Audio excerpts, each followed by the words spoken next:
À Djeminir, dans le village de Kagnobon, un événement se prépare. Des hommes, des femmes et des enfants vêtus de tenues traditionnelles et parés de gris-gris se ruent vers la place du quartier. Non loin du lieu de rencontre, Ousmane Djedjou, surnommé le commandant, et sa bande sacrifient à la préparation mystique de leur corps. Ça fait partie de la culture du Diola. Donc on est là. Les gens qui sont là, ils ont été envoyés par un de nos vieux qui réside à Balonguil pour qu'ils nous préparent, pour qu'on puisse utiliser nos forces.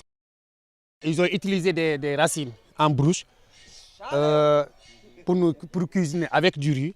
C'est ce riz-là qui nous permet de garantir nos corps. Voilà. À plus les bains mystiques que vous voyez. Le commandant et son équipe utilisent des couteaux pour démontrer leur invincibilité. Une prestation à risque qui mérite une bonne préparation. Cette étape, c'était inévitable parce que c'est l'étape-là qui va nous permettre de tout un chacun de jouer, de danser, de faire ce qu'il veut avec les couteaux et tout autre objet tranchant. L'événement, c'est l'installation d'un nouvel instrument de musique appelé Emeboli en Diola, un instrument au son de tambour pour accompagner les futurs initiés. Il remplace ce jour un ancien qui a déjà vécu 3 cérémonies d'initiation.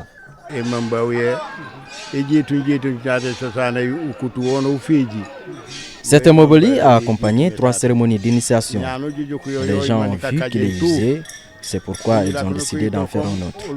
Parce qu'on ne sait pas quand est-ce qu'il y aura lieu la prochaine cérémonie d'initiation.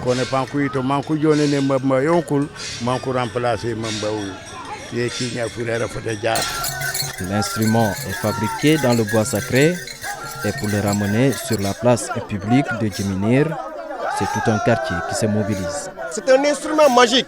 On ne l'amène pas entre 2 ou 3 personnes comme ça. C'est toute la troupe qui va aller et l'accompagner. Et c'est ça qui va rendre sa voix mélodieuse. Parce qu'on y mettra tout ce qui est mystique pour que cet instrument soit très mélodieuse.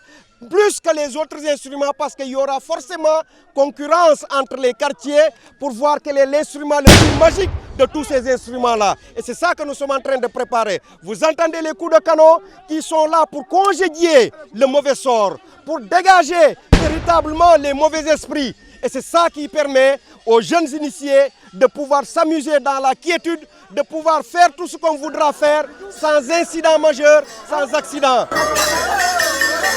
Le nouvel Emeboli, le voici couvert d'un pain noir pour le protéger des regards maléfiques et des non-initiés avant son installation. Une fois installé sous son propre rythme, les premières danses peuvent commencer.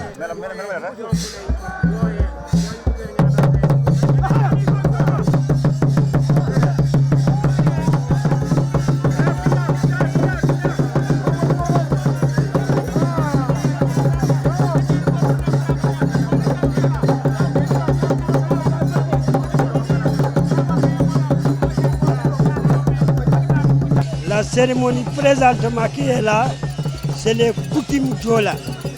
C'est ce que nos aînés nous ont présenté. C'est pour faire danser les enfants qui n'ont pas entré au bois sacré. Ça, c'est un secret Diola. Normalement, là où on l'a amené, un gars qui n'est pas entré au bois sacré ne doit pas arriver là-bas.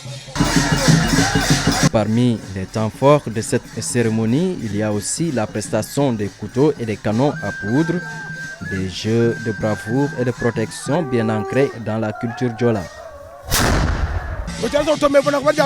Si tu assistes à une telle cérémonie, il faut rendre grâce à Dieu. Les bruits de canon que vous entendez font partie de la culture Diola, de même que nos couteaux.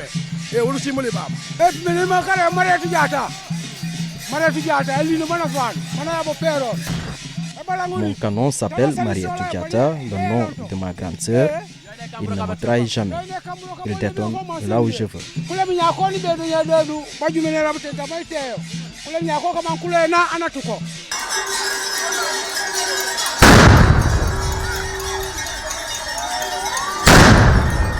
L'événement est rarissime dans la vie d'un homme. Entre 2 installations, il peut durer près d'1 siècle. C'est pourquoi les gens viennent de partout. Malansagnan est un habitant du village de Balingor. Il est venu répondre à l'appel de ses amis. Quand c'est l'heure de jouer, il faut jouer. J'ai entendu dire que le couteau peut tuer des personnes, mais le couteau ne peut tuer.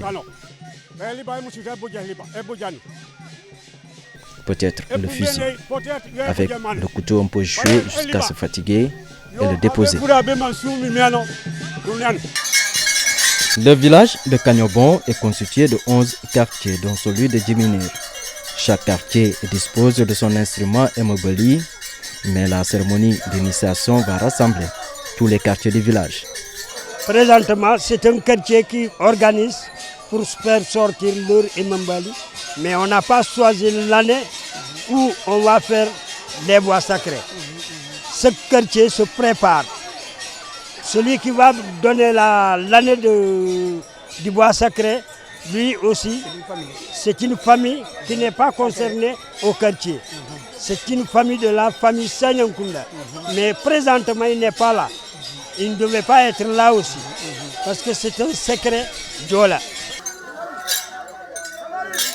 La dernière cérémonie du Boukout à Kagnobon remonte en 1992. D'ici la prochaine, avec le nouvel Immobilier, les futurs initiés auront du pain sur la planche.